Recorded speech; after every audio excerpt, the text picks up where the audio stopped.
Part 1: The Vatican's Forbidden File. In the most secret archives of the Vatican, there exists a dossier marked Secretum Pontificium 1672 MX. 7 popes in succession have personally sealed it over the course of 3.5 centuries. In 1943, a young cardinal attempted to read the file without authorization.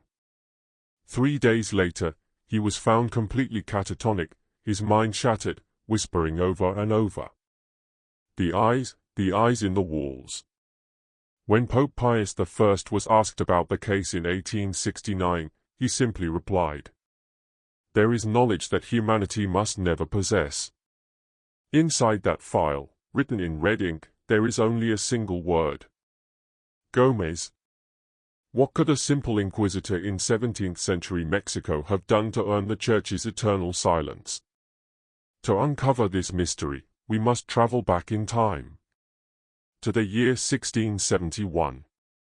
To the remote territories of New Spain. Part 2: The City of Querétaro.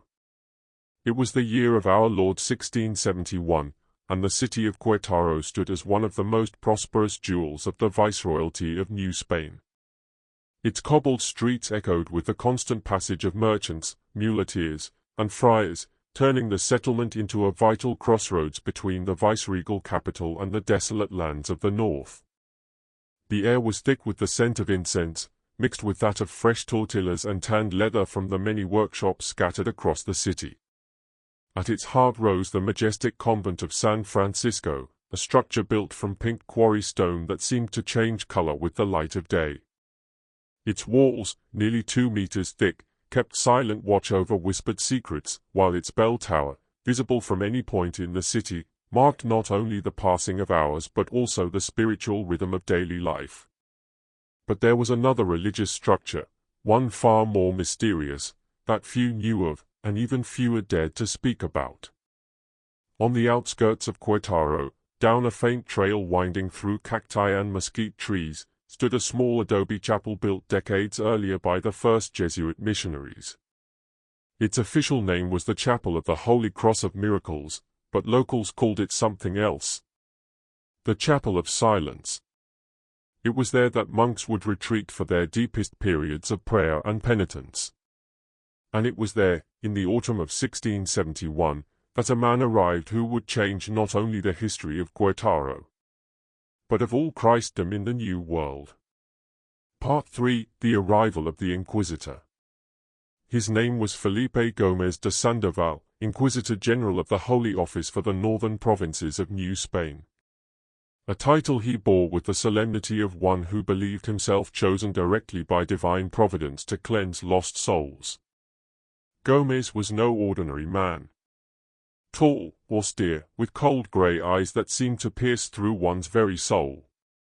He had been educated in the most prestigious seminaries of Salamanca before being sent across the ocean with a sacred mission: to eradicate heretical practices that, according to reports sent to Rome, were spreading like an invisible plague among the remote colonists. By that time, Gómez had presided over more than 300 inquisitorial trials, ranging from simple cases of blasphemy to elaborate investigations involving witchcraft and pacts with the devil. His reputation preceded him, a man of unshakable faith, but also one of unorthodox methods. It was said that he possessed an almost supernatural ability to sense the presence of evil, and that his interrogations could last for days without him showing the slightest trace of fatigue. But there was something no one knew. Not even his closest assistants. During his years in Spain, Felipe Gómez had developed his own theory about the nature of evil, and about the means required to fight it. A theory he was about to put into practice in the far reaches of New Spain, far from the prying eyes of his superiors in the capital. Part 4: The Summoning. The morning of November 15, 1671, dawn shrouded in a dense fog that seemed to rise from the very earth. Later, the people of Querétaro would say they had never seen anything like it. A mist so heavy it refused to disperse even under the full light of day. That morning, an elderly Franciscan, Fray Bernardino de Sahagu, who served as liaison between the various religious orders in the region, received an urgent letter from Inquisitor Gómez. The message was brief but imperative. Your immediate presence is required at the Chapel of the Holy Cross. Matter of utmost importance to the faith. Come alone, and in absolute silence. Intrigued by the tone of the letter, Fray Bernardino mounted his mule and departed toward the chapel. The trip, which usually took less than an hour, stretched far longer that morning as the fog thickened around him, smothering sound and light alike. When he finally arrived, what he found would haunt him for the rest of his life. The humble adobe chapel had been completely transformed. Its windows, once open to natural light, were now covered with heavy black drapes. Outside, 12 wooden crosses had been driven into the ground in a perfect circle around the building, each one carved from mesquite wood and standing exactly 2 meters tall. But what struck the friar most was not the sight, it was the silence. No birdsong. No wind whispering through the brush. Not even the usual hum of insects. It was as if nature itself had fallen mute around the chapel. Part 5. The Inquisitor's Revelation. As Fray Bernardino approached the chapel's main door, he noticed it had been reinforced with thick iron bars.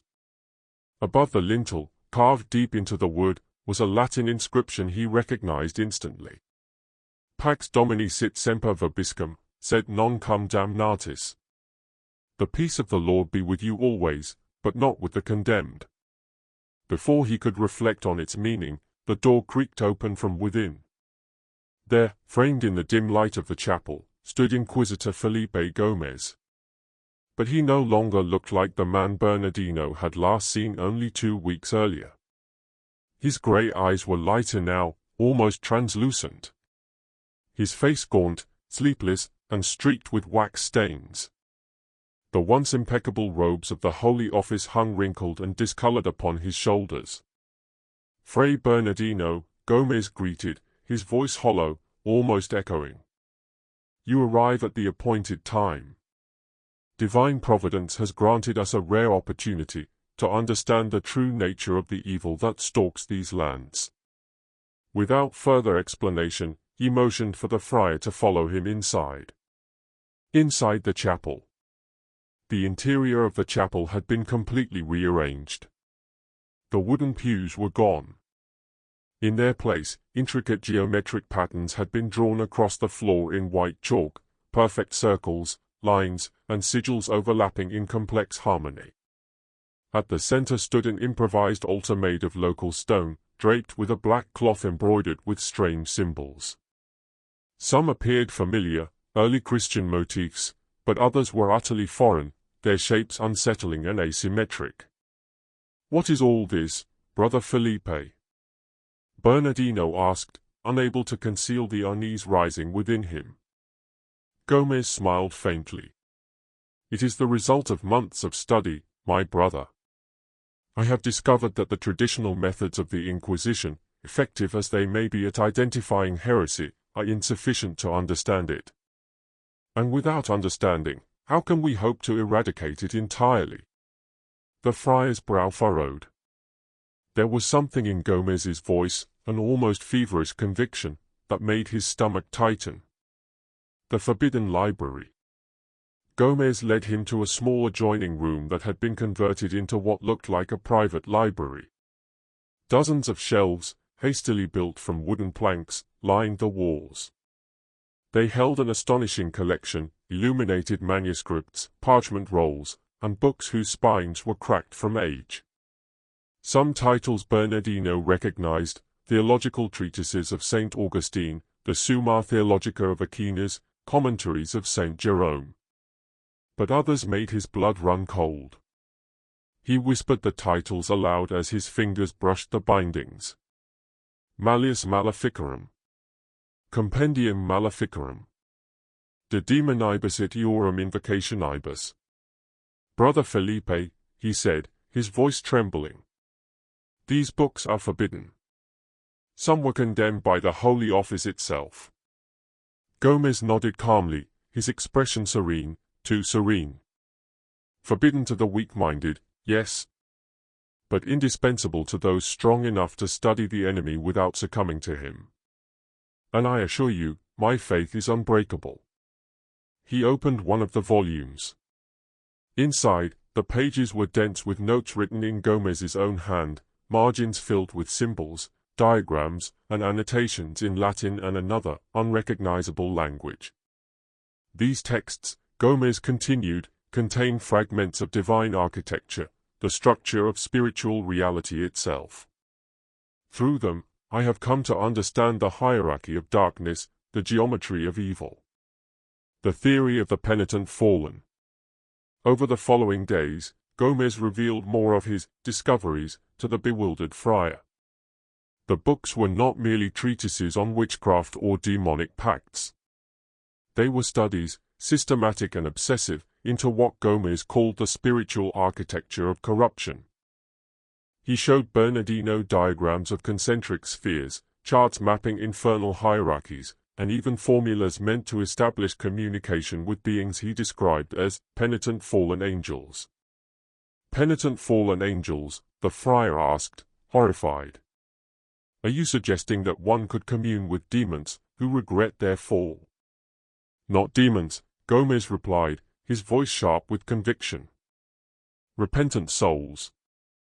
Angels who followed Lucifer into the abyss, but after millennia of torment have begun to seek redemption.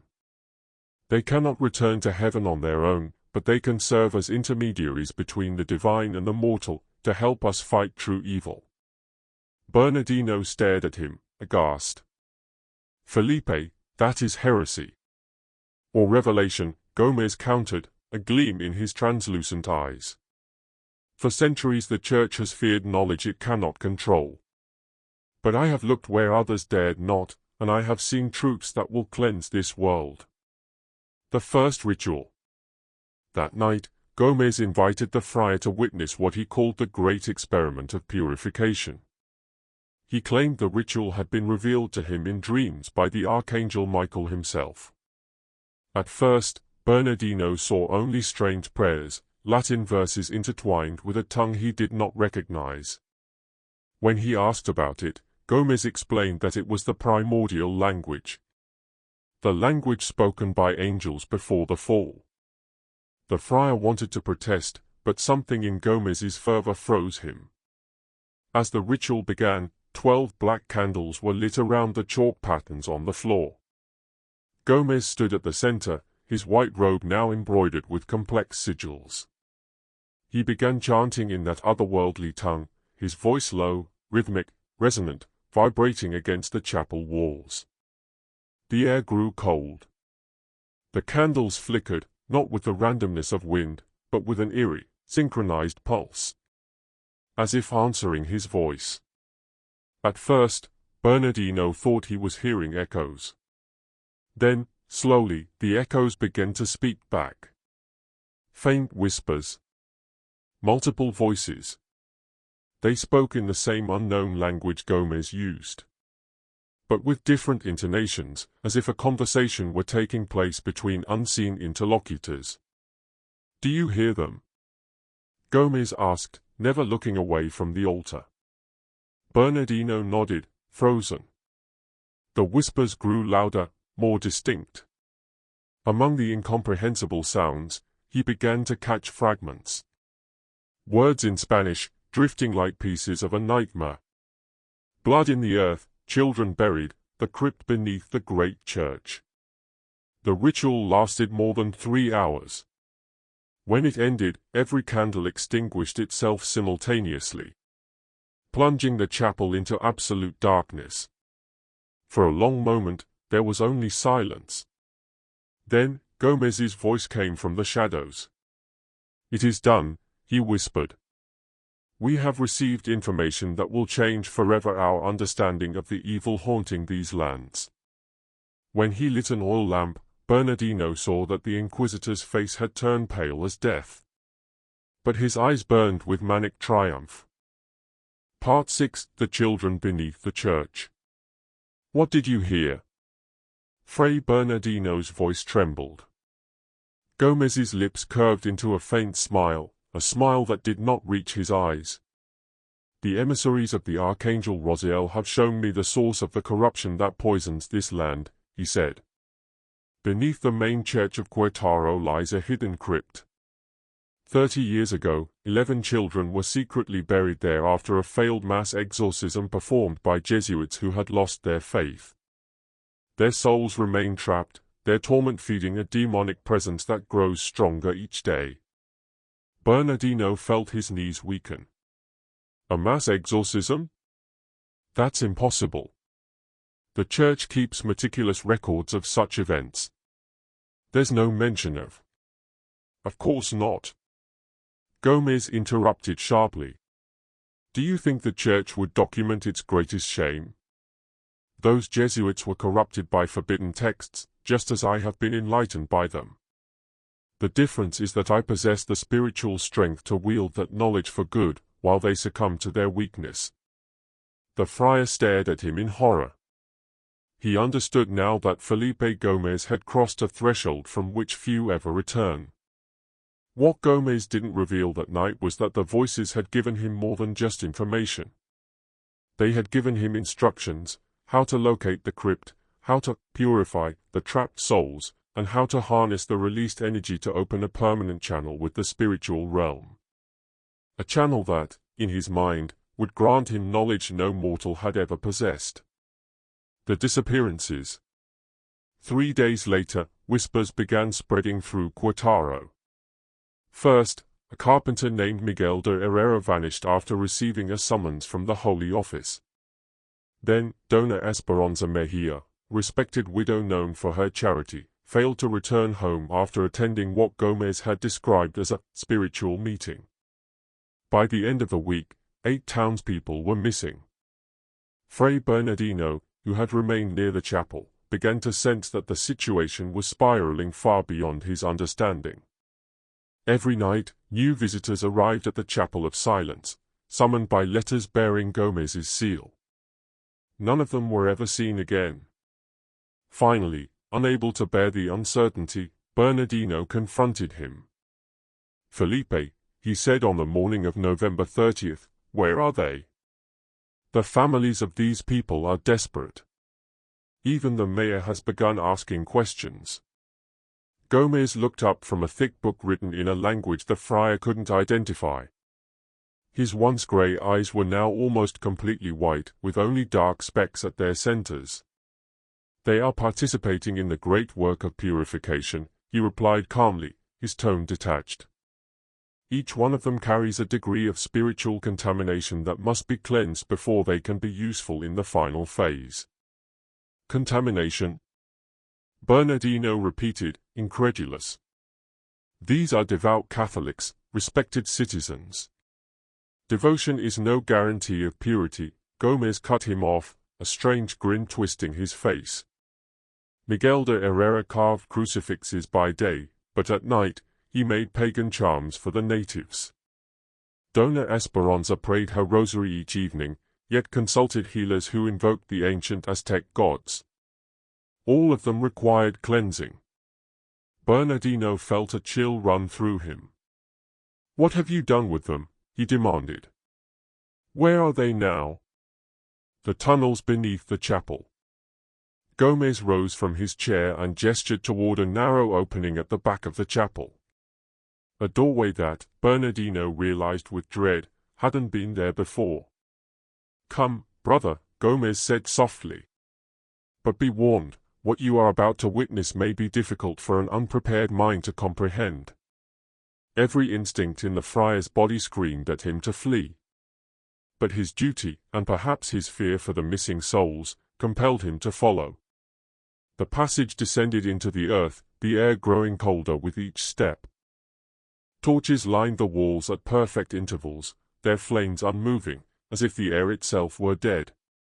Strange symbols had been carved into the stone, spirals, eyes, and geometric sigils that seemed to shimmer when touched by light. Then came the sound. A low murmur, like the collective whisper of a dozen people praying in unison, barely audible, almost merging with the pulse of the air. "What is that?" Bernardino asked, his voice breaking. The prayers of purification, Gómez replied, pride swelling in his tone. Each of those chosen souls has entered the process of spiritual cleansing. It will last 40 days and 40 nights, just as Christ fasted in the desert. During this time, their bodies are purified while their spirits ascend toward the divine light. The chamber of the purified. When they reached a wider chamber, Bernardino froze in horror. Set into the circular walls were 8 alcoves, each containing one of the missing townspeople. They stood upright, eyes closed, lips moving silently in prayer. Their heads had been completely shaved, their white robes clung to skeletal frames. Every one of them appeared barely alive. "What have you done to them?" the friar whispered. "I have given them purpose," Gómez replied serenely. "For 40 days, they will consume only consecrated hosts and holy water. Their bodies will shed all worldly impurities, preparing their souls to serve as conduits in the final ritual." "Conduits?" "Yes," Gómez said, his voice trembling with fervor. "To establish permanent communication with the higher realms, I need 8 purified souls, anchors in the physical world, while my spirit travels beyond it. They will hold me to this plane so that I may return, bringing with me knowledge that will forever alter the relationship between humanity and the divine." Bernardino's heart pounded in terror. He understood then that what he was witnessing was no longer heresy. It was madness. A man's descent into the abyss, dragging innocent lives down with him. Part 7, The Final Experiment. Fray Bernardino's discovery had come too late. Every step he had taken, every question he had asked, had already been foreseen by the man he once called brother. For Felipe Gómez, the pieces were finally in place. On the night of December 8, 1671, the feast of the Immaculate Conception, the Inquisitor summoned Fray Bernardino to what he called the revelation of final truths. The friar had spent the previous days in torment. He had prayed, begged for guidance, even considered fleeing to the city to alert the authorities. But something stronger than fear kept him there. The desperate belief that if he left, the 8 captives below the chapel would die. When he entered the chapel that night, he immediately felt that something monumental was about to unfold. The geometric patterns on the floor had been redrawn, vast, intricate shapes that seemed to pulse with their own rhythm. At the center stood a new altar, built from rough stones Gómez claimed to have taken from beneath the great church of Querétaro. Fray Bernardino felt his throat tighten. "You went into the crypt?" he asked. "You truly found it?" Gómez's answer came in a tone that was almost serene. "I did. And what I found there was exactly as the voices foretold. 11 small skeletons arranged in a perfect circle, their faces twisted in agony. At the center of that circle lay a silver chest containing the personal journals of the Jesuit who led the failed exorcism." He crossed to the small library, retrieving a thick black book that smelled of damp earth and incense. "This is the diary of Father Ignacio de Loyola Mendoza, great-grandson of the founder of the Society of Jesus. Within these pages lies the record of the boldest experiment ever attempted in the New World." The Jesuit's journal. With trembling hands, Bernardino opened the diary. The ink was faded but legible. Each page carried a voice, cold, meticulous, and utterly convinced of its divine purpose. "The converted natives have not abandoned their ancient gods," Father Mendoza had written in 1640. "They have merged them with the faith of Christ, creating a hybrid spirituality of terrifying potency. Their prayers are heard by entities that are neither wholly divine nor wholly infernal." Bernardino turned another page. "To access the realm between heaven and hell," the Jesuit continued, "we require 11 pure souls who will offer themselves voluntarily. Their sacrifice shall open a permanent bridge between our world and the higher spheres, granting humanity direct access to divine wisdom." Bernardino slammed the diary shut, horrified. "This is blasphemy," he whispered. "He sacrificed innocent children in the name of delusion." "A delusion," Gómez replied softly, "or revelation." The Jesuit failed because he did not fully understand the forces he invoked. "But I do. I have spent 30 years studying his work, perfecting his methods. Tonight, I will finish what he began." "Felipe, please," Bernardino pleaded. "You've lost your reason. This is not faith, it's madness. If you proceed, those people will die." Gómez turned toward him, and for the first time, Bernardino saw the full extent of his transformation. The man's pupils had shrunk to tiny black dots, swallowed by a pale, milky white. "They will die regardless, brother," he murmured. "But their deaths will serve a transcendent purpose. Through them, I will gain knowledge that will elevate mankind to its next spiritual stage." "And me?" Bernardino asked quietly. "What role do I play in this nightmare?" Gómez's smile was the most chilling thing the friar had ever seen. "You will bear witness," he said. "Someone must survive to record what happens here tonight, so that the world may one day understand." The night of the ritual. By midnight, the chapel was unrecognizable. The 8 purified souls had been brought up from the tunnels and positioned in a perfect circle around the central altar. They no longer looked human. Their bodies, emaciated from 40 days of starvation, stood rigid and trembling under thin white robes. Their eyes remained closed, lips moving in endless prayer, a low murmur echoing through the chapel like the rustle of wind through dry leaves.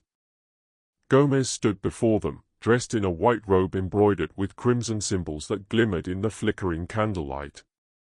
On the altar, the silver chest lay open, revealing the bones of the 11 children, arranged neatly, reverently, like relics.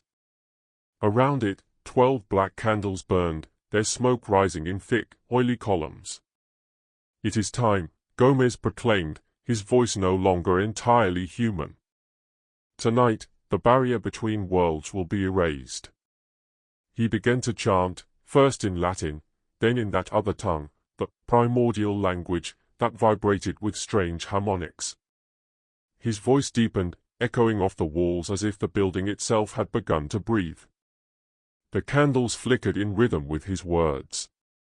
The air grew cold, so cold that Bernardino could see his own breath. An odor filled the room, the same sickly mixture of incense, damp soil, and something metallic. The scent of blood. The voices. At first, Bernardino thought he was hearing echoes. Then he realized the voices were answering Gómez's chants. They came from everywhere, and nowhere. Whispering in the same unholy tongue, overlapping, growing louder. "Do you hear them, Brother Bernardino?" Gómez cried, lifting his arms.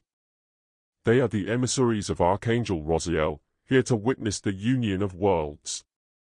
But Bernardino was already trembling. He recognized those voices.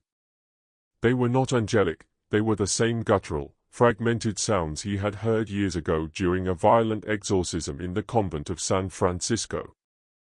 They were the voices of possession. The same cadence, the same twisted resonance that carried a weight of unmistakable malice. Gómez was not communing with angels. He was summoning demons. The breaking point. The chanting reached a crescendo as Gómez opened the silver chest. The bones inside rattled, vibrating as if alive. The voices grew deafening, weaving between human speech and inhuman cries. Words in Spanish began to emerge amid the chaos. Blood for the awakening, souls for the passage, flesh for the anchor. Gómez took one of the ceremonial knives from the altar and turned toward the first of the 8 figures. It was Miguel de Herrera, the carpenter. Eyes closed, hands clasped in prayer, unaware of what was coming. "Felipe, no!" Bernardino shouted, struggling against the ropes that bound him to a chair in the corner.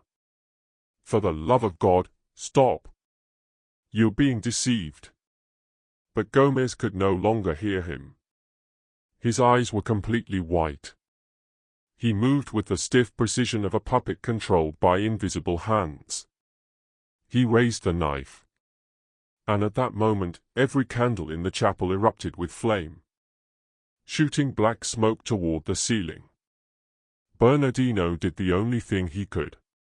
Summoning all his strength, he tore himself free from the ropes, fell to his knees, and shouted the only prayer he knew might still have power. Exorcizo te, omnes spiritus immundo, by the authority of heaven, I cast you out. The reaction was instantaneous. A deafening roar filled the chapel, a sound that seemed to come from everywhere and nowhere at once. The candles died out in a violent gust, plunging everything into darkness. Something struck Bernardino with brutal force, throwing him against the wall. He kept praying, over and over, his voice trembling, fighting to be heard above the howling void. From the blackness came Gómez's voice, screaming in that same demonic tongue. But now it was no longer confident. It was pleading. Then came the movement. The 8 purified souls began to convulse, their bodies jerking like marionettes on tangled strings. Their mouths opened in silent screams as a violent wind tore through the chapel, flinging objects across the room. The collapse. It was impossible to tell how long it lasted, minutes, hours. When the chaos finally broke, a blinding light erupted from the altar. Bernardino shielded his eyes. And in that flash, he saw it all. Felipe Gómez lying motionless beside the altar. Eyes rolled back, mouth frozen in a grimace of absolute terror. The 8 participants collapsed where they stood, faintly breathing but alive. And at the center, the silver chest was now empty. Its contents consumed by a fire that had left no ash. The ritual had ended. But what it unleashed would never be forgotten. Part 8, The Aftermath. Dawn never truly came to the valley that day. The air above the Chapel of Silence hung still, colorless, heavy with the scent of burned wax and cold stone. Fray Bernardino awoke on the floor, his body aching, his mind fogged with fragments of memory. The blinding light, the screams, the sound of wind roaring through the walls like a living thing. When his eyes adjusted, he saw Felipe Gómez lying near the altar, motionless but alive. The Inquisitor's eyes were open, staring at nothing. His lips moved faintly, forming words in that same unknown tongue. No recognition, no awareness, only the endless, mindless repetition of syllables that had no place in the human mouth. The 8 victims still breathed, though weakly. Their skin was cold and pale, their lips cracked from prayer and fasting. None remembered what had happened. When they spoke in the days that followed, their voices were distant, their memories empty. As if the last weeks had been erased from their minds. The report. Bernardino tended to them as best he could, though the guilt crushed him. He alone knew the truth, that what had taken place in that chapel could never be allowed to spread. When the survivors were strong enough to walk, he sent them home with a simple explanation. They had completed a spiritual retreat under the direction of the Inquisition. Nothing more. As for Felipe Gómez, the once proud Inquisitor of New Spain, he was quietly taken to a monastery near Mexico City, placed under constant care and guarded silence. He never spoke again, at least, not in any human language. But on nights of the new moon, the monks reported hearing him whisper from his cell. The same rhythmic incantations that had echoed through the Chapel of Silence. Fray Bernardino spent days writing, recording every event, every symbol, every sound. He knew the Church would demand an explanation, but he also knew the truth could destroy faith itself if revealed.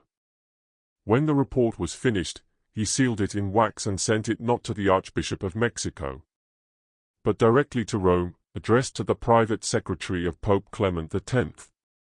The letter was dated December 20, 1671. In it, Bernardino described every horror he had witnessed, from the first whispers to the failed ritual. He ended with a warning that would echo through centuries. The methods employed by Inquisitor Gómez, though heretical, demonstrate a knowledge of spiritual forces that could be catastrophic in the wrong hands. I implore the Holy See to secure these documents under the highest level of secrecy. The silence of Rome. Months passed. No answer came.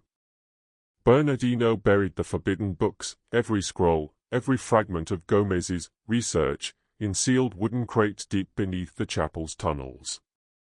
He blocked the entrances and reconsecrated the ground with holy rites. At last, in June of 1672, the response from Rome arrived. It was brief, only a single page, signed by the Vatican Secretary of State. The matter of Inquisitor Felipe Gómez has been classified under Secretum Pontificium 1672, MX. All documents pertaining to this case have been transferred to the restricted archives. No further correspondence shall be issued. Soon after, the Chapel of the Holy Cross of Miracles was officially deconsecrated and abandoned. Over the years, nature reclaimed it. Walls collapsed under creeping vines, the ground swallowing what was left of its foundation. By the next century, it was little more than a mound of crumbling adobe that locals instinctively avoided, unable to explain why. The whispering ruins.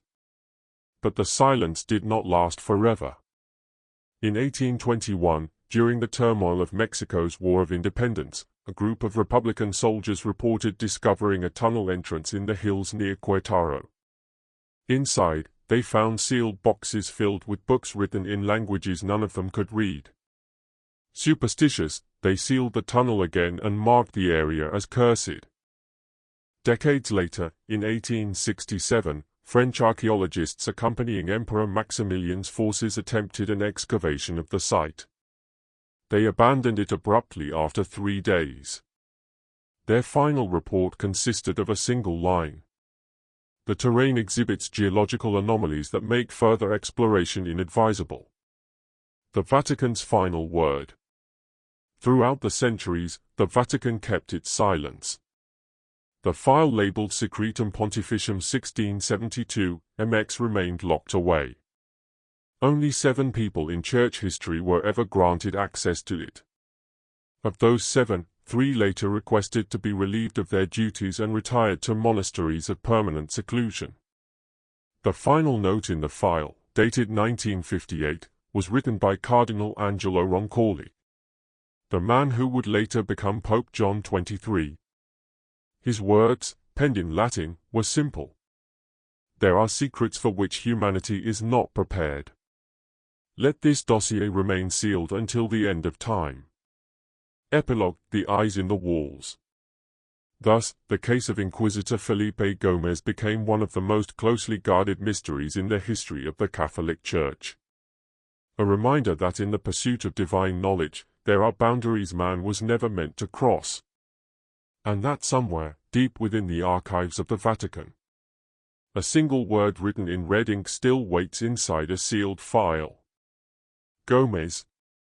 Because some knowledge, as Pope Pius once said, is not meant for humanity to possess. Part 8. The Aftermath. Dawn never truly came to the valley that day. The air above the Chapel of Silence hung still, colorless, heavy with the scent of burned wax and cold stone. Fray Bernardino awoke on the floor, his body aching, his mind fogged with fragments of memory. The blinding light, the screams, the sound of wind roaring through the walls like a living thing. When his eyes adjusted, he saw Felipe Gómez lying near the altar, motionless but alive. The Inquisitor's eyes were open, staring at nothing. His lips moved faintly, forming words in that same unknown tongue. No recognition, no awareness, only the endless, mindless repetition of syllables that had no place in the human mouth. The 8 victims still breathed, though weakly. Their skin was cold and pale, their lips cracked from prayer and fasting. None remembered what had happened. When they spoke in the days that followed, their voices were distant, their memories empty, as if the last weeks had been erased from their minds. The report. Bernardino tended to them as best he could, though the guilt crushed him. He alone knew the truth, that what had taken place in that chapel could never be allowed to spread. When the survivors were strong enough to walk, he sent them home with a simple explanation. They had completed a spiritual retreat under the direction of the Inquisition. Nothing more. As for Felipe Gómez, the once proud Inquisitor of New Spain, he was quietly taken to a monastery near Mexico City, placed under constant care and guarded silence. He never spoke again, at least, not in any human language. But on nights of the new moon, the monks reported hearing him whisper from his cell. The same rhythmic incantations that had echoed through the Chapel of Silence. Fray Bernardino spent days writing, recording every event, every symbol, every sound. He knew the Church would demand an explanation, but he also knew the truth could destroy faith itself if revealed. When the report was finished, he sealed it in wax and sent it not to the Archbishop of Mexico, but directly to Rome, addressed to the private secretary of Pope Clement X. The letter was dated December 20, 1671. In it, Bernardino described every horror he had witnessed, from the first whispers to the failed ritual. He ended with a warning that would echo through centuries. The methods employed by Inquisitor Gómez, though heretical, demonstrate a knowledge of spiritual forces that could be catastrophic in the wrong hands. I implore the Holy See to secure these documents under the highest level of secrecy. The silence of Rome. Months passed. No answer came. Bernardino buried the forbidden books, every scroll, every fragment of Gómez's research, in sealed wooden crates deep beneath the chapel's tunnels. He blocked the entrances and reconsecrated the ground with holy rites. At last, in June of 1672, the response from Rome arrived. It was brief, only a single page, signed by the Vatican Secretary of State. The matter of Inquisitor Felipe Gómez has been classified under Secretum Pontificium 1672, MX. All documents pertaining to this case have been transferred to the restricted archives. No further correspondence shall be issued. Soon after, the Chapel of the Holy Cross of Miracles was officially deconsecrated and abandoned. Over the years, nature reclaimed it. Walls collapsed under creeping vines, the ground swallowing what was left of its foundation. By the next century, it was little more than a mound of crumbling adobe that locals instinctively avoided, unable to explain why. The whispering ruins. But the silence did not last forever. In 1821, during the turmoil of Mexico's War of Independence, a group of Republican soldiers reported discovering a tunnel entrance in the hills near Querétaro. Inside, they found sealed boxes filled with books written in languages none of them could read. Superstitious, they sealed the tunnel again and marked the area as cursed. Decades later, in 1867, French archaeologists accompanying Emperor Maximilian's forces attempted an excavation of the site. They abandoned it abruptly after 3 days. Their final report consisted of a single line. The terrain exhibits geological anomalies that make further exploration inadvisable. The Vatican's final word. Throughout the centuries, the Vatican kept its silence. The file labeled Secretum Pontificium 1672, MX remained locked away. Only 7 people in church history were ever granted access to it. Of those 7, 3 later requested to be relieved of their duties and retired to monasteries of permanent seclusion. The final note in the file, dated 1958, was written by Cardinal Angelo Roncalli, the man who would later become Pope John XXIII. His words, penned in Latin, were simple. There are secrets for which humanity is not prepared. Let this dossier remain sealed until the end of time. Epilogue: The Eyes in the Walls. Thus, the case of Inquisitor Felipe Gómez became one of the most closely guarded mysteries in the history of the Catholic Church. A reminder that in the pursuit of divine knowledge, there are boundaries man was never meant to cross. And that somewhere, deep within the archives of the Vatican, a single word written in red ink still waits inside a sealed file. Gómez. Because some knowledge, as Pope Pius once said, is not meant for humanity to possess.